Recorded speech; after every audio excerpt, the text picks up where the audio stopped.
Vamos a comenzar, por tanto. Muchas gracias, señor presidente, miembros del tribunal, todas las personas que pacientemente quieren participar y están visualizando esta sesión de defensa de tesis doctoral. Hoy defiendo mi tesis titulada, voy a iniciar la presentación. Sí. Si pueden quitar los micros, por favor, pues así.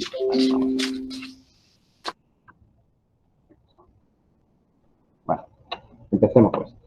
Hoy, como digo, voy a defender mi tesis doctoral titulada Educación e Imaginario Moderno en la España Contemporánea, un análisis histórico. En esta presentación voy a seguir un esquema similar al que utilicé en el propio texto, en la propia tesis, partiendo de una introducción más metodológica, de hipótesis, de objetivos, para pasar luego a desarrollar la genealogía del concepto de educación, que es en esencia el trabajo que he realizado, ¿no? A la hora de iniciar esta exposición consideré que era interesante empezar por el origen, ¿no? En por qué elegí este tema de tesis, haciéndolo mi objeto de investigación.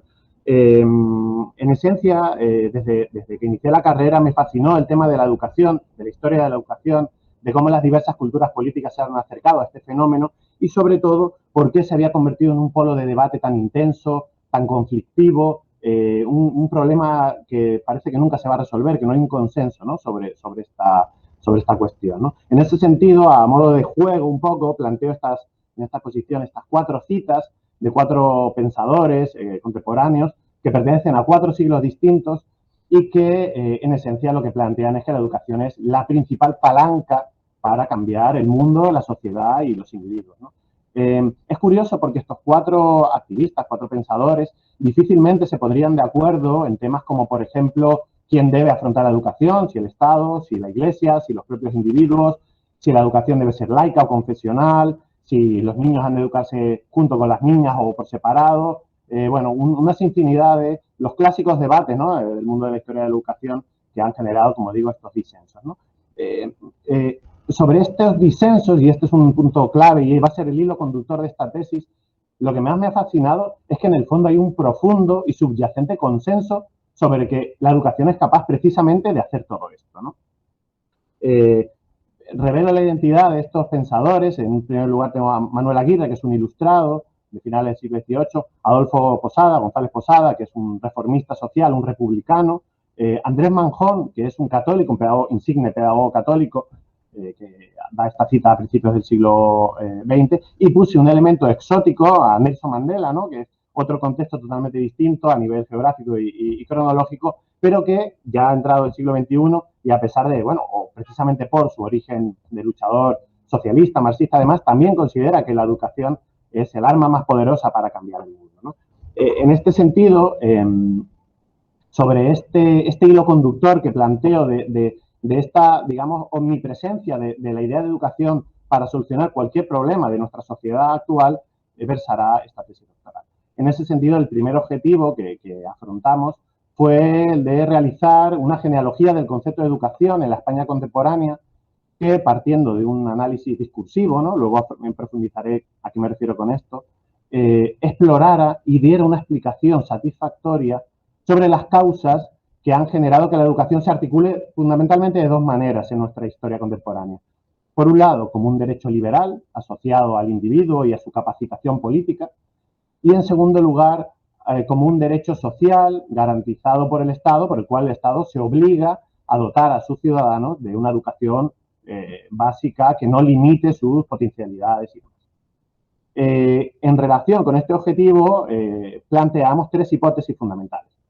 En primer lugar, entendemos que la función social de la educación y de las identidades que vienen aparejadas a la noción de educación son fruto de la naturaleza constitutiva del lenguaje, es decir, que los sujetos históricos han entendido la realidad en la que viven y han entendido lo que debería ser la educación en base a unas creencias preconcebidas, a una manera de entender la sociedad, da un sentido común. Luego desarrollaré un poco más esta idea. Paralelamente, por tanto, esta jerarquización de lo que debe ser una persona educada o no educada, ha generado una serie de identidades que han constituido nuevos objetos de gobernación para tanto los gobernantes de nuestro país como para el conjunto de la ciudadanía, que ha visto con nuevos ojos lo que era un analfabeto, lo que debía ser un niño, una mujer, y al fin y al cabo esa aspiración a convertirlos a todos en ciudadanos modélicos, ¿no? En tercer lugar, no queríamos contentarnos en esta tesis con describir este fenómeno, sino queríamos ir más allá y analizar las causas profundas que motivaron este cambio discursivo a lo largo del tiempo. Y para ello queríamos romper esa idea de evolución constante, ¿no? De que los sistemas educativos son una especie de acumulación progresiva de hitos y de conquistas hasta el mundo actual en el que disfrutamos de una educación modélica, ¿no? Por el contrario, veremos que fue un proceso discontinuo, lleno de rupturas y bastante complejo. Por supuesto, si optábamos por un análisis discursivo, las fuentes prioritarias para realizar esta investigación debían ser, obviamente, fuentes hemerográficas, prensa histórica fundamentalmente y fuentes impresas en general, revistas, pasquines, ensayos, manifiestos, etcétera, etcétera, a los que acompañamos de debates parlamentarios y de la legislación educativa consiguiente, intentando conseguir una especie de feedback entre ese debate público, esa traslación institucional y finalmente esa articulación legal de toda esta manera de concebir lo que es la educación, ¿no? Con ello queríamos, por un lado, dar voz a activistas anónimos que en la prensa se expresaban sus ideas sobre lo que era la política educativa, junto, por supuesto, con insignes miembros del mundo de la pedagogía, del magisterio, etcétera, etcétera.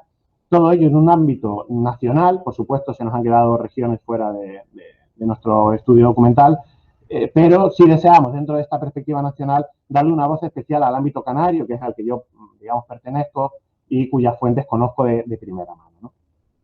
Partiendo de estas fuentes, la metodología utilizada será este análisis crítico de fuentes históricas, intentando apegarnos mucho a esa fuente primaria, ¿no?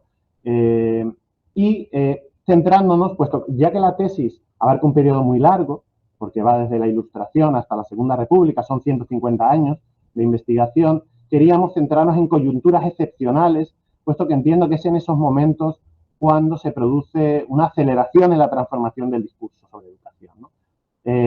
Esto entiendo que es una ventaja, puesto que ha permitido una visión diacrónica. 150 años son muchos y permiten ver transformaciones en las concepciones de nuestros antepasados, pero al tiempo reconozco también una serie de carencias a la hora de abarcar un periodo tan amplio en esta investigación. Curiosamente, reflexionando sobre ello, aparte de las carencias propias de abarcar una cronología tan extensa, la principal dificultad me supuso el propio objeto de estudio, es decir, el concepto de educación, porque en estos 150 años probablemente no ha habido ni un solo debate público que no haya concluido con la necesidad de más y mejor educación.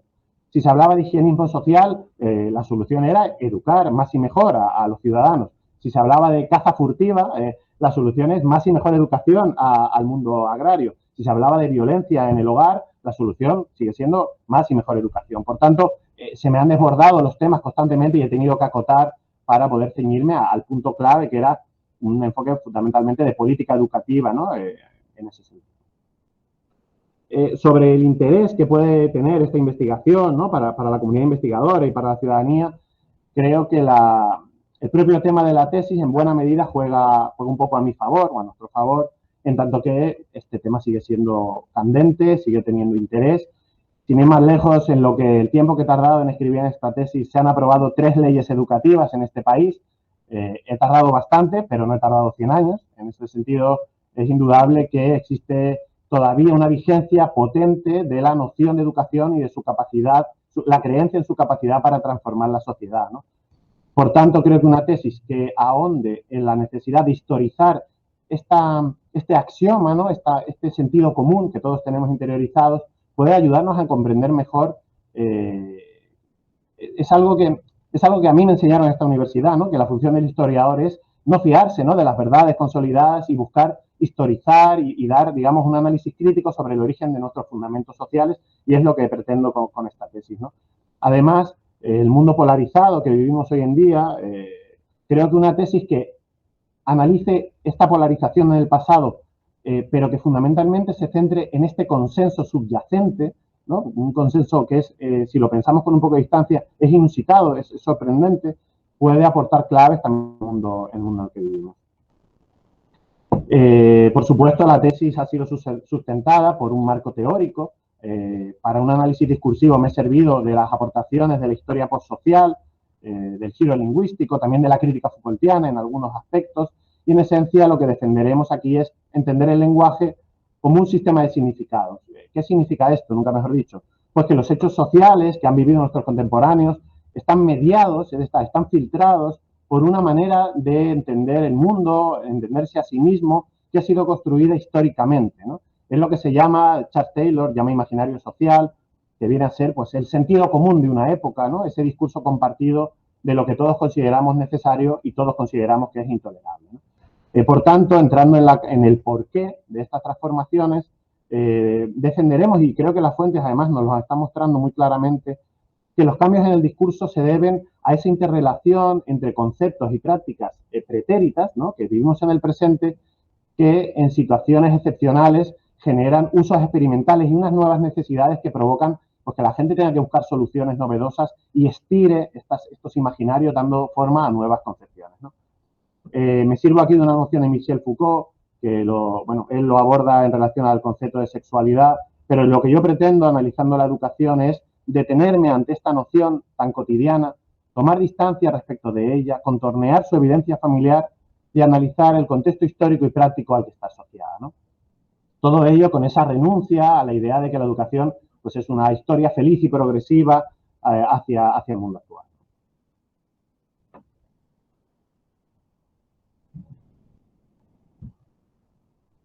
Bueno, esta genealogía se inicia con el mundo de la Ilustración, que fue una decisión complicada porque realmente el concepto de educación posiblemente, así lo reconoce la bibliografía, viene de antes. De hecho, la propia palabra en castellano aparece en el siglo XVII y es un concepto que está asociado al Renacimiento e incluso a la Contrarreforma católica, ¿no? A una idea que surge de que, bueno, los seres humanos no están tan predestinados como se pensaba, ¿no?, a la divinidad, y que en esencia tenemos una capacidad de perfeccionamiento que con un uso, con una metodología adecuada, pues puede ser moldeada para dar lugar a nuevos individuos, ¿no? Esta idea la recogen los ilustrados y le dan un nuevo sentido. Por tanto, considero que efectivamente se puede considerar un antecedente de lo que luego vendrá, pero es un antecedente complejo, polémico, porque los ilustrados están trabajando en un marco, están pensando en un marco estamental y organicista, basado en una estructura social orgánica, en la que hay una cabeza, que es el rey, que es el déspota ilustrado en este sentido, que es el que debe ordenar y armonizar las distintas partes del cuerpo social, que son, pues eso, la iglesia, los nobles, el pueblo, etcétera, etcétera. No voy a profundizar aquí.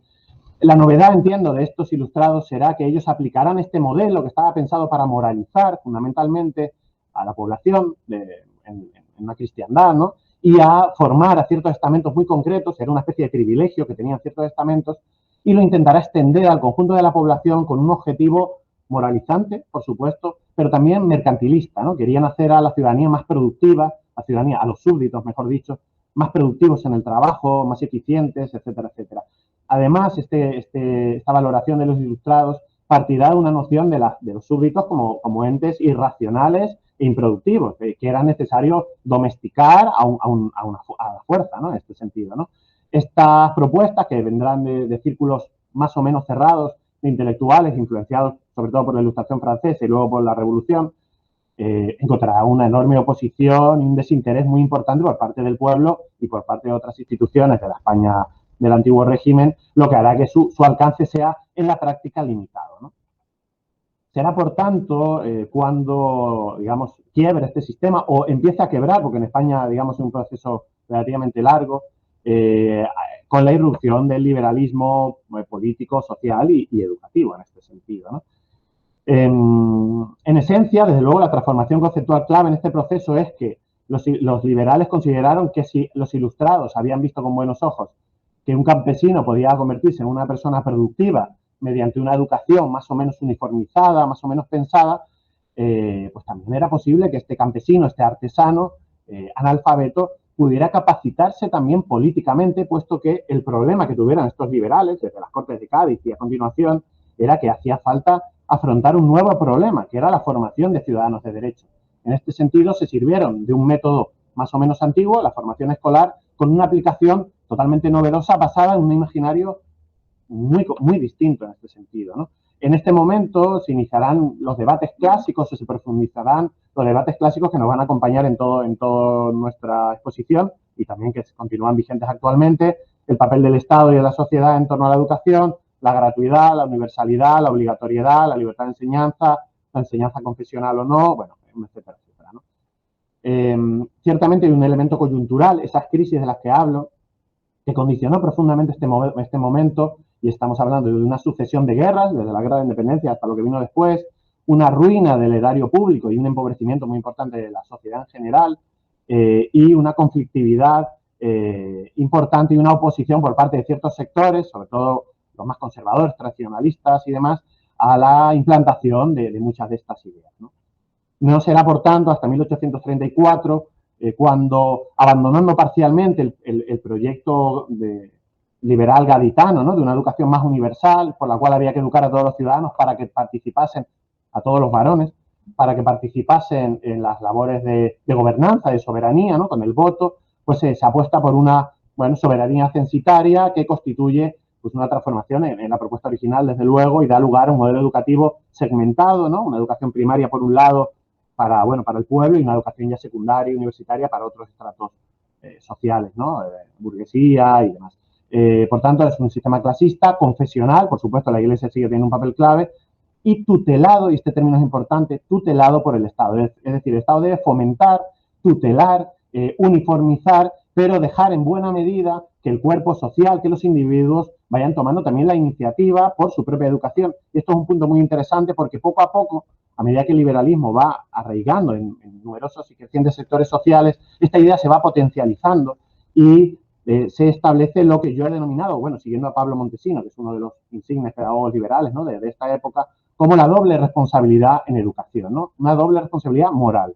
Por una parte, los individuos deben velar por su, al igual que velan por traer el pan a casa, digamos, ser productivos, ser ordenados, no generar conflictos, deben velar también por su propia educación y la de sus hijos, y es una responsabilidad fundamentalmente individual, ¿no? Así lo van planteando los liberales, sobre todo recientemente lo que serán los liberales progresistas, ¿no?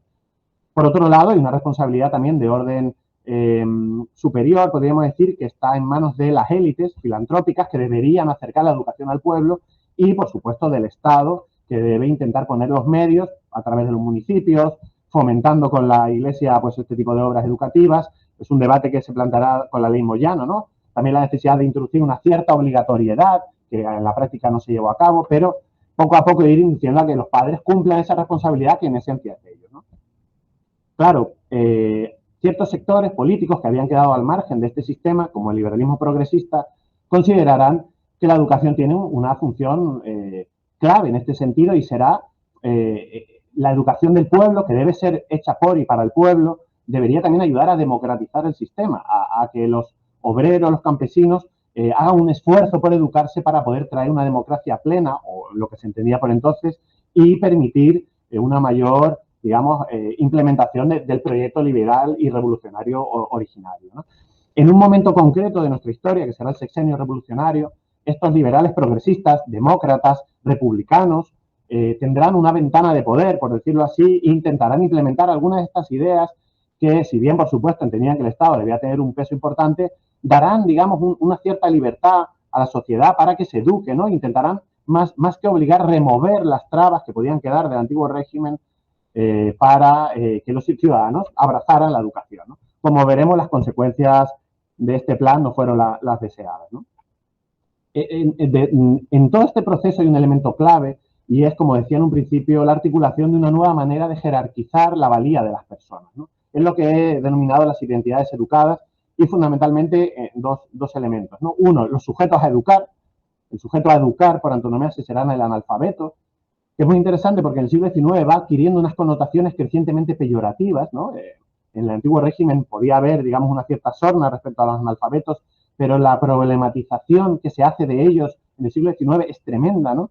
Se convierte en un problema tanto individual, porque se les considera alcohólicos, viciosos, tendentes al bandolerismo, violentos, irracionales, es decir, empiezan a considerar que los sujetos varones, que se les suponía que eran ciudadanos plenos y autónomos, no se comportan como tal, y se debe a que no tienen conocimientos escolares, ¿no? Esta es una de las conclusiones que sacan estos liberales y activistas que reflexionan, ¿no? Este problema individual empieza a convertirse en un problema social, puesto que el número de alfabetos es enorme en la España del siglo XIX, ¿no? y se convierte en un objetivo de gobernación común para prácticamente todas las culturas políticas y también para el Estado en un momento incluso posterior, diría. A ello contribuye una cuestión de percepción y será las crecientes estadísticas sobre el porcentaje de analfabetismo en España, ¿no? Es muy interesante porque a lo largo del siglo XIX el índice de analfabetismo va bajando, es decir, hay una mejora lenta pero progresiva en los índices de alfabetización de la población, pero curiosamente la percepción del problema va creciendo porque hay más y más personas que van asumiendo que el analfabeto es un sujeto que hay que erradicar de España porque es el causante de prácticamente todos nuestros males, ¿no? Junto a esta figura de analfabeto habrá otros sujetos a educar, que también trato en la tesis, los niños, las mujeres, indiscutiblemente, que tienen una serie de incapacidades que la educación puede moldear en la medida del proyecto que cada cultura política plantee, ¿no? La otra cara de la moneda será el sujeto educado, que es esa aspiración compartida con fines distintos políticos, pero al fin y al cabo todos estos ideologías, partidos, demás, sueñan con tener pues, un sujeto pleno, el hombre nuevo, que es un término que utilizan, obviamente un concepto sexuado, ¿no? En el que hay un componente de género fundamental, que a la postre es un ciudadano autónomo, libre, responsable, productivo. Cuando el movimiento obrero implemente también sus propuestas, será un obrero consciente, un obrero revolucionario, un obrero, digamos, que tome la iniciativa en el cambio de la sociedad. Cuando el catolicismo también lo formule, será un padre responsable, padre cristiano, fiel a los principios de la doctrina cristiana. Es decir, hay, digamos, un anhelo común por moldear a un tipo de sujeto gubernamentalizado. Esto es un término Foucaultiano, pero viene mucho al caso. Es una persona que al final se gobierne a sí mismo con un fin social y político determinado. Bien, esta foto me fascina, cuando la elegí me pareció tremendamente ilustrativa, son unos niños en una fábrica a principios del siglo XX, ¿no? Esta realidad es una realidad que ha existido toda la vida, la de los niños trabajadores, pero precisamente esta percepción de potencial de la educación generó una transformación a la hora de contemplar este problema, ¿no? Y, por tanto, se generó, digamos, un cisma, y es lo que va esto de la emergencia de lo social, ¿no? Se generó a medida que el liberalismo no daba como resultado la sociedad anhelada, porque los niños estaban explotados, porque los trabajadores vivían en una situación de miseria, porque había una conflictividad y una oposición y una incomprensión por parte de la población a estos postulados liberales, pues un sector dentro de este liberalismo, que será lo que luego se llamará el reformismo social, y será una postura que será heterogénea a prácticamente todas las ideologías, empezará a entender que a lo mejor la teoría no funciona como la habíamos planteado. Hay una frustración de expectativas respecto a los resultados obtenidos con una plasmación en España del liberalismo que ya llevaba unas décadas, ciertamente con mucha complejidad. Había habido 3 guerras carlistas, enormes, digamos, dificultades en cuanto a estabilización política, pero en esencia hay una reflexión sobre por qué las cosas no están funcionando como deberían. Y hay un elemento clave en todo esto, y es que a partir del sexenio, y un poco antes incluso, pero sobre todo a partir del sexenio, habrá una movilización social en el mundo del trabajo, ¿no? Por parte del movimiento obrero, que hará una seria y grave, vista así por parte de los liberales, impugnación al sistema capitalista y liberal que se estaba tratando de construir, ¿no? Es lo que se denominará como la cuestión social, ¿no? Y este es, en mi opinión, mi humilde opinión, una de las contribuciones, una de mis tesis, por decirlo así. Es decir, este cuestionamiento de que el individuo realmente sea autónomo y pueda comportarse solo con su voluntad, como así lo considere, es puesto en cuestión seriamente por estos reformistas sociales que entienden que entre la voluntad del individuo y su comportamiento y su concepción también de la sociedad hay una serie de obstáculos que están impidiendo ese libre desarrollo de su personalidad y de su voluntad, ¿no? Estos obstáculos pueden ser sociales, pueden ser laborales, explotación, pobreza, miseria, falta de higiene, son raciales, también se habla de si es que el español no tiene capacidades suficientes intelectuales por su raza, se buscan, ¿no? Cuestiones, y obviamente llegamos al punto de que también son condicionantes educativos. La sociedad no consigue educarse, no están consiguiendo por su situación de explotación, de miseria, de ignorancia, digamos, salir de ese estado y abrazar, ¿no? la educación como un medio de regeneración personal y social, y por tanto empiezan a plantear soluciones novedosas. La primera solución es que la sociedad se implique más, que las élites filantrópicas, esto lo plantean mucho, por ejemplo, los republicanos y los liberales progresistas, abran círculos, ateneos, lleven libros a las fábricas, abran escuelas nocturnas para que los obreros y los jóvenes y los niños también que trabajan puedan asistir, ¿no?, a la escuela nocturna. Pero aunque buena parte de estos activistas seguirán planteando estas soluciones individualistas, al fin y al cabo, y morales, sobre todo, por ejemplo, en el caso del anarquismo, que es impresionante cómo se mantienen férreos a la idea de individuo, ¿no? Habrá otro sector de liberales, reformistas, que plantearán que esto no es suficiente y que es necesario que el Estado neutralice, y este concepto es clave, neutralice el papel, digamos, distorsionador de todos estos condicionantes con una intervención muchísimo más directa en la educación del pueblo. Todo esto se hace en un contexto de excepcionalidad, es decir, los contemporáneos entienden que es un momento excepcional y que es necesario tomar medidas, por tanto, excepcionales, porque hay una amenaza revolucionaria, porque la situación es tremenda, las estadísticas así se los muestran y demás, y en ese sentido se empiezan a plantear llamamientos mucho más firmes a que el Estado intervenga y tome medidas. Otro de los elementos que me ha parecido fascinante en las fuentes es cómo estos obstáculos que se están categorizando como laborales, económicos, sociales, empiezan a ser extendidos a otras facetas como son culturales o incluso relativas a la religión. Algunos de estos liberales, que por supuesto arrastraban una concepción que crecientemente anticlerical, incluso podríamos decir, empezarán a ver que si bien la situación de explotación está impidiendo a los obreros, digamos, emanciparse, liberarse, educarse, hay un componente de índole cultural que está afectando a estos sujetos débiles que son incapaces de escapar de esta cuestión, y es el adoctrinamiento religioso. Es decir, empieza a verse a la Iglesia y a la enseñanza de la religión como un freno a la implantación de una sociedad liberal, democrática, socialista, anarquista, republicana, XX, ¿no? Por tanto, bueno, será un debate que irá en torno al famoso debate sobre la conciencia del niño, ¿no? Hay que proteger al niño, la mente virgen del niño, de prédicas doctrinarias que lo manipulen desde su tierna infancia, ¿no? Y plantear una educación laica, más o menos neutral, que evite, digamos, este adoctrinamiento, ¿no? Y en este punto ocurre un fenómeno que me parece fascinante y que creo que en pocos aspectos de nuestra historia se ha producido, y es el cambio radical en muy pocos años de posturas por parte de las distintas culturas políticas respecto a este tema. Liberales, tanto conservadores como progresistas, ¿no? Republicanos, incluso socialistas, pasarán en cierto sentido de defender la libertad de enseñanza, ¿no? Y ese temor que tenían que el Estado confesional adoctrinara y continuara adoctrinando a los ciudadanos, pasarán a defender vehementemente la necesidad de que el Estado intervenga y expulse a la Iglesia de las aulas educativas, ¿no?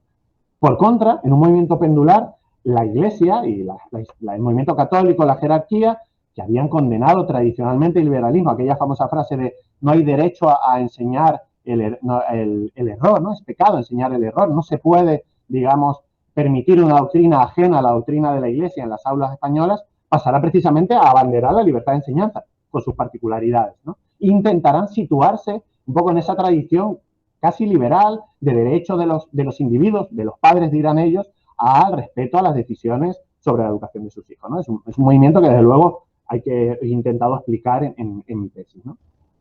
En el momento en que este discurso compartido por muchas de estas, digamos, de estos movimientos políticos sociales que lo plantearán de una manera heterogénea, es decir, no se trata de que un imaginario sustituya a otro de manera en bloque, ¿no? Habrá pervivencias, habrá conflictividad, es algo que he intentado en la tesis ahondar en ello. En el momento que adquiera, digamos, un mayor apoyo en ciertos sectores sociales, se producirá lo que yo he denominado y se denomina la institucionalización de esta manera de entender la educación, ¿no? Y este derecho nuevo, como decía Canalejas, este derecho social por el cual el Estado debe intervenir en educación para garantizar con una serie de medidas, no solo con la obligatoriedad, sino también con una financiación activa, pues que la educación llegue al pueblo y que los ciudadanos puedan, digamos, concurrir a la vida social con una cierta igualdad de oportunidades, ¿no? Un concepto absolutamente fundamental, ¿no? En un primer momento esto se producirá en una de estas coyunturas que yo estoy planteando, que son excepcionales, como será el desastre de 1898 y la pérdida de las últimas colonias y el agotamiento un poco de ese modelo que ya venía fraguándose, de ese modelo de la España de un liberalismo con reminiscencias del antiguo régimen, un liberalismo, digamos, más clásico, que había fracasado en muchos de sus postulados y que estaba siendo impugnado por el regeneracionismo, ¿no? Esos movimientos de crítica que surgirán a finales de siglo, ¿no? Su estandarte será ese famoso grito de Joaquín Costa de escuela y despensa, ¿no? Es una solución muy antigua, recurrir a la educación para remediar los males del país, pero que en este contexto generará una respuesta novedosa. No es casualidad que en 1900, 2 años después, se cree el Ministerio de Instrucción Pública en España, ¿no?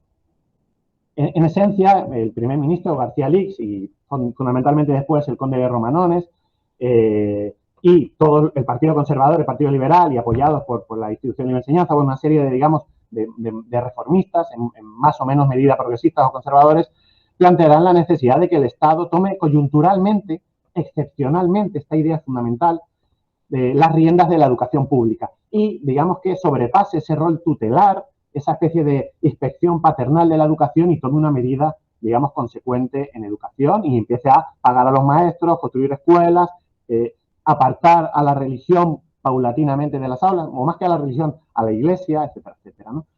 Hay una cita de Álvaro de Figueroa, el conde de Romanones, que me parece fascinante, que la hace, bueno, en 1902, en la inauguración de la universidad, del curso académico de la Universidad de Salamanca, y que creo que expresa perfectamente un poco de lo que estoy hablando, ¿no? Él plantea esto. Suena clara, angustiosa, apremiante, la voz de la realidad, voz dura y amarga que en el tono fatídico propio de un pueblo vencido por su ignorancia y por su incuria, precisamente por el abandono culpable en que todos hemos tenido años y años el altísimo deber de la instrucción popular, clama y dice que si los estados, si los gobiernos, si los reyes no se preocuparan de la educación popular, sin educación y sin instrucción nos quedaríamos por los siglos de los siglos como nos hubiéramos quedado sin canales y sin ferrocarriles, sin comunicación material ni espiritual, solos, abandonados y pobres, tendidos al sol en este rincón de Europa, mendigos incurables, ignorantes eternos. Obviamente es un alegato bastante catastrofista, pero que en cierta medida resuena, digamos, lo que trascendía, ¿no?, a todas estas medidas, ¿no? Los españoles somos incapaces de educarnos a nosotros mismos por una serie de cuestiones y es necesario que el Estado, los gobiernos, los reyes intervengan de una manera positiva. Por supuesto, esto no supuso una intervención decidida a partir de este momento en financiación de escuelas públicas y demás. Hay una oposición muy fuerte por parte de la Iglesia, obviamente, todo este proceso, que no quiere que le arrebaten, digamos, el monopolio educativo o su gran influencia, pero sí hay una transformación importante que se aprecia en las décadas siguientes y es que hay una oficialización de este discurso y los ministros de Instrucción Pública, cuando se les pida que financien escuelas, no dirán esto es cuestión de la sociedad y del Estado tutelar. Lo que dirán es no tenemos dinero para hacer lo que deberíamos hacer, pero poco a poco iremos implementando. Es decir, hay ya una asunción consciente o inconsciente de la necesidad de que el Estado intervenga y sin ir más lejos, durante la propia dictadura de Primo de Rivera, con una finalidad, por supuesto, confesional y asociada al orden social y digamos, de ese momento habrá una inversión potente ya en construcciones escolares, ¿no?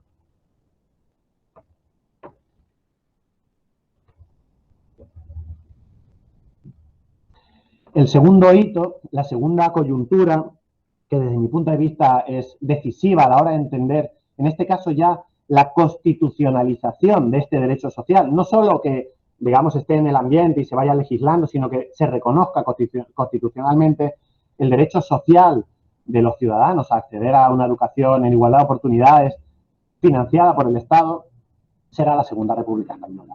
Es interesante porque en este debate que habrá en las Cortes Constituyentes, fundamentalmente, ¿no?, durante el primer bienio, habrá también un cierto consenso. Aquí planteo el artículo 48, el famoso artículo 48, que será el resultado, ¿no?, de estos debates, que ciertamente es verdad que el sector católico, agrario, etcétera, etcétera, se marchó, pero luego tanto en las enmiendas como en los comentarios en la prensa y demás, hay uno de estos elementos en los que no hay tanta diferencia o tanto conflicto, y es el hecho de que el Estado financie la educación, ¿no? El artículo dice así, ¿no? El servicio de la cultura es atribución esencial del Estado. Esto sí que es una novedad tremenda, impresionante y tendrá sus consecuencias, ¿no? Y continúa más adelante. La República legislará en el sentido de facilitar a todos los españoles económicamente necesitados el acceso a todos los grados de enseñanza a fin de que no se halle condicionado más que por la aptitud y la vocación. Como digo, esta garantía, al menos constitucional, obviamente había que meter mucho dinero para que esto fuera una realidad y a pesar de la inversión tremenda que hizo la República, no se cumplieron todos los objetivos, no hubo tiempo tampoco para ello. Dentro de sus opositores más acérrimos, que fue el movimiento católico, la jerarquía, hay una cierta, digamos, aceptación de que el Estado realmente financie siempre y cuando financie también a los colegios católicos. Es decir, lo que viene a decir, por ejemplo, Rufino Blanco y demás es, si ustedes quieren meter dinero, métanlo, pero financienos a nosotros también, que también damos un servicio público y que la mayoría de la población, según ellos, sigue siendo católica, por tanto, como se hacía en Bélgica, ¿no? Ellos, utilizan ciertos ejemplos europeos, queremos una especie de concierto económico más o menos parangonable a lo que luego hemos podido tener en la actualidad, ¿no? Pero, en esencia, esto no será un foco de conflicto. ¿Cuál será el foco de conflicto fundamental? La cuestión de la centralidad de la religión en las aulas. Y vuelvo aquí un poco al punto que ya trasladamos respecto a que el proyecto educativo, en este caso republicano, socialista del primer bienio, se centrará en la neutralización de los elementos clericales que aún quedan muchos obviamente, en la sociedad española a través de la educación. Esa cita que vimos antes de Azaña diciendo que la escuela ha de ser el escudo de la República que forme a los demócratas y republicanos del mañana, ¿no? Dando por hecho de que en la sociedad española no había tantos demócratas y republicanos como deberían haber, ¿no? En este sentido, habrá un hito clave, que será la Ley de Confesiones y Congregaciones Religiosas de 1933, que ahondará tanto en este punto, ¿no?, en el control del Estado o en la necesidad de que el Estado intervenga, que incluso limitará la capacidad, la libertad de enseñanza, en cierta medida, de la Iglesia o los clérigos, ¿no?, por decirlo así, los sacerdotes y demás, a la hora de impartir clases. Esto es algo que, si Gumersindo Azcárate, un republicano histórico, ¿no?, lo hubiera pensado en 1870, 80, y hubiera parecido impensable que se pudiera limitar, ¿no?, el derecho a educar, por mucho de que uno fuera un clerical y fuera un oscurantista, ¿no?, renunciando a la libre concurrencia de ideas y apostando por una intervención directa. En este punto, la historiografía ha debatido, y es un debate muy interesante, hasta qué punto los republicanos acertaron y los socialistas en el gobierno acertaron ganándose un enemigo tan fuerte con este tipo de medidas, ¿no? Y obviamente enemistando y poniéndose enfrente a la Iglesia y a muchos republicanos que eran católicos, ¿no?, de este punto de vista. En mi opinión, una de las conclusiones que saco en la tesis es que en el momento que la irrupción de lo social generó en estas culturas políticas la idea de que los sujetos son débiles y de que no eran capaces de subvertir, digamos, esta influencia doctrinadora, era una propuesta en buena medida coherente con sus postulados y sus planteamientos y hacía muy difícil que renunciaran precisamente a la herramienta clave para la reforma de la sociedad española, ¿no? En el ámbito contrario, en el mundo católico, en la reacción católica que hubo esta propuesta, creo que también funcionan los términos de una manera similar. El concepto de educación católica, y también el liberal, pero en el catolicismo es muy potente, hay una noción de integralidad de la educación. La educación es integral, ha de responder al cuerpo y al alma. Y para los católicos, el hecho de que se privara a los niños de una formación religiosa estaba privándoles de la formación de su alma, ¿no? Estoy hablando un poco por encima, ¿no? No tengo tiempo de profundizar en este elemento, pero eso hacía que desde el punto de vista católico esta formación laica fuera, digamos, igualmente vista como un elemento adoctrinador, puesto que estaba privando a la infancia de un elemento rector en su formación, como es, el temor a Dios, el respeto al orden moral, etcétera, etcétera, ¿no? Por supuesto hay muchos elementos aquí. Y, de manera similar, consideraban que era un atentado, ¿no?, recogiendo un poco esa tradición histórica liberal, paradójicamente, que era un atentado a la libertad de enseñanza, puesto que privaba a los padres y a la familia, ¿no? Aquí hay un punto que es verdad que es muy, muy particular del catolicismo, libraba a la familia de esos derechos naturales y también ancestrales, ¿no?, que había defendido la Iglesia Católica en su labor pastoral durante 2 milenios, a que los padres decidieran que sus hijos tenían que ser de la misma opinión, de la misma religión que sus padres, ¿no? Sea como fuera, el resultado es por todos conocido. Desde luego, la guerra escolar, que es como se denominó a este conflicto, ¿no?, desde antes incluso que la República, no contribuyó demasiado o nada a que la sociedad, al Estado republicano, el momento, ¿no?, el quinquenio republicano, diera como resultado pues una consolidación del Estado liberal y democrático, y liberal, socialista y democrático, y fue uno de los factores indiscutiblemente que contribuyeron al fatal desenlace de la guerra civil y a la posterior represión. Obviamente por eso los maestros sufrieron como sufrieron ese problema, ¿no?, posteriormente. En conclusión, y no deseo, bueno, creo que más o menos voy en tiempo, me faltan 10 segundos.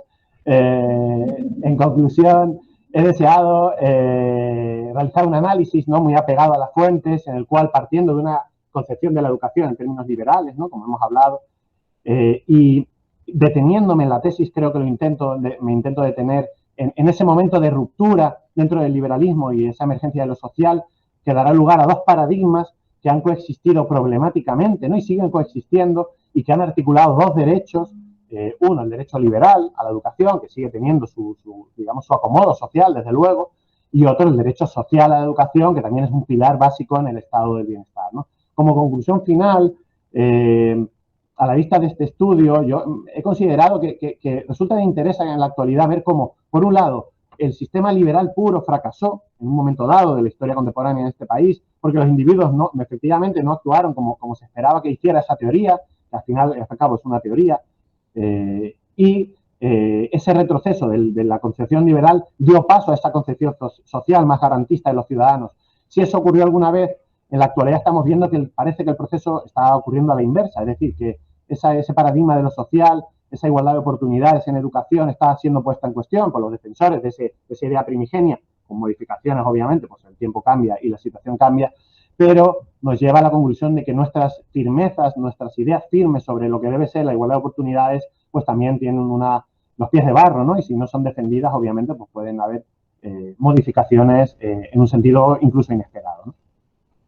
Bueno, antes de concluir, por supuesto, me gustaría agradecer pues a muchas personas, intentaré ser breve, por todo el apoyo que me han dado. En primer lugar, por supuesto, a los miembros del tribunal, por haber aceptado mi invitación a estar aquí conmigo, compartir este momento y darme su valoración de calidad y crítica, que así será seguramente, sin ninguna duda. Y dentro del tribunal deseaba, bueno, centralizar un poco o bueno, destacar el papel del profesor Manuel Ferraz, porque me ha acompañado, ¿no? Ha sido, digamos, mi puente, ¿no?, entre el mundo de la educación y la historia. Yo soy un historiador puro, esto de la educación al principio me apasionaba, pero necesité, digamos, ese apoyo, ¿no?, que junto con mis directores, por supuesto, me dio el profesor Ferraz. También me gustaría destacar al profesor Xavier Laudo también, que ha sido un apoyo tremendo, además es un gran amigo, ¿no? Y de corazón hemos hablado mucho sobre educación, me ha dado, digamos, una percepción muy interesante, ¿no?, sobre las nuevas tendencias, también en historia de la educación. A mis compañeros del departamento de historia, del propio departamento, a Pedro Bonoso, a Blanca, a Aarón, a Luana, a Jorge, a Alejandro Gámez, bueno, muchos amigos, a Mariano, por supuesto, que han estado conmigo siempre en todos estos largos años, ¿no? Luego también, pues, a mis compañeros de trabajo que están aquí apoyándome, ya les he visto que, bueno, he tardado un poco en terminar la tesis, ¿no?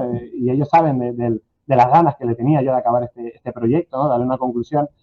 Quiero agradecer a mis directores, por supuesto, a mi directora Inmaculada Blasco Herranz, por ser una tutora y directora magnífica, por su calidad humana, por sus consejos, por su firmeza, por haberme dado apoyo, ¿no?, en el momento que estaba yo ahí tambaleándome un poco, ¿no?, con este proyecto que ha sido complicado. Al profesor Miguel Ángel Cabrera, que ha sido también, desde que soy alumno, ¿no?, un referente intelectual, personal, ético. Desde luego, he tenido los dos mejores directores que creo que se podía tener. Y por último, y más importante en este sentido, por supuesto, a mi familia, a la que quiero muchísimo, a mi hermano que está aquí, a mis padres, que me han apoyado siempre, en todo momento, que increíblemente han confiado en que iba a terminar la tesis, es una confianza que a veces no he tenido yo, y ellos siempre pacientemente han esperado a que esto ocurriera y este feliz desenlace. Y hoy quiero agradecer a mi mujer, a Guasimara Ramos, y a mis hijas, pues que me hayan apoyado, que me quieran, que me hayan dado el hueco que necesitaba para culminar este proyecto. Y bueno, a todos ellos, muchísimas gracias. Y nada, seguiremos en esto. Doy paso, una vez terminada mi intervención, a los doctores, ¿verdad? Así el tribunal lo ha considerado. Voy a dejar de compartir.